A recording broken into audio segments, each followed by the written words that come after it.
Hello, তোমরা দেখতে পাচ্ছ একটা প্রশ্ন, ইথানলের সঙ্গে সোডিয়ামের বিক্রিয়ায় কি উৎপন্ন হয়। রেলওয়ে এএলপি 2025 সালের প্রশ্ন, প্রিভিয়াস ইয়ার্স কোশ্চেন। কি হয় দেখো, প্রশ্নটার আমরা পুরো ডিটেলস আলোচনা করব। কিভাবে আমরা আলোচনা করব, প্রথমে আমরা ইথানল আঁকি। এই যে ইথানল, ইথানল কি বলেছে, সোডিয়ামের সঙ্গে। সোডিয়াম মানে কি, এইটা সোডিয়াম কি একটা সক্রিয় ধাতু।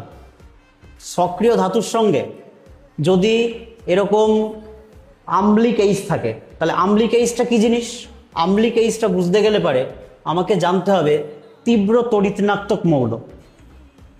তীব্র তড়িৎ-ঋণাত্মক মৌল কোনগুলো, এফ, ও, এন। এই মূলত তিনটে আমরা ধরি তীব্র তড়িৎ-ঋণাত্মক মৌল। আর সব থেকে বেশি তড়িৎ-ঋণাত্মক কি, এখানে এফ। এদের সঙ্গে যে হাইড্রোজেন থাকে সেইগুলোকে বলা হয় আম্লিক হাইড্রোজেন। এই আম্লিক হাইড্রোজেন এর বৈশিষ্ট্য কি, এর বৈশিষ্ট্য হলো সক্রিয়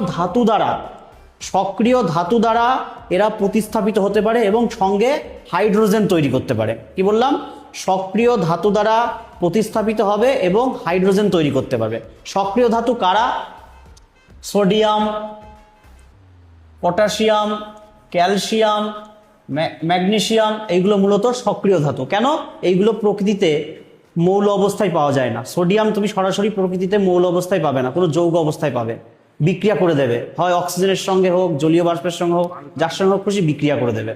তা এইগুলো হচ্ছে সক্রিয় ধাতু। এইগুলো কি করে, যেগুলো আম্লিক এইচ থাকে সেইগুলোকে প্রতিস্থাপন করে হাইড্রোজেন তৈরি করে। প্রতিস্থাপন মানে কি, ওর জায়গাটা ও নেবে। যেমন এই বিক্রিয়াটা আমরা যদি করি, তাহলে এটা কি তৈরি হবে দেখো, CH3, CH2, ONA, sodium ethoxide. এটা কি, সোডিয়াম ইথক্সাইড। এই যে এটা ইথানল, এটা হলো ইথক্সাইড, এটা সোডিয়াম, সঙ্গে কি তৈরি করে দেবে, হাইড্রোজেন গ্যাস তৈরি করে দেবে। এই যে ব্যালেন্স করার জন্য আমি হাফ দিলাম, তাহলে এই উত্তরটা কি হবে, সোডিয়াম ইথক্সাইড এবং হাইড্রোজেন গ্যাস।